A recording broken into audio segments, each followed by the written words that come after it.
ಕುಮಾರವ್ಯಾಸನ ಕಾವ್ಯದ ಚಂದ,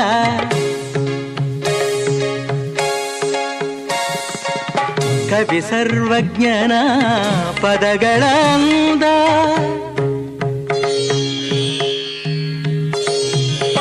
ಕುಮಾರವ್ಯಾಸನ ಕಾವ್ಯದ ಚಂದ, ಕವಿ ಸರ್ವಜ್ಞನ ಪದಗಳ ಅಂದ, ದಾಸರು ಶರಣರು ನಾಡಿಗೆ ನೀಡಿದ ಭಕ್ತಿಯ ಗೀತೆಗಳ ಪರಮಾನಂದ.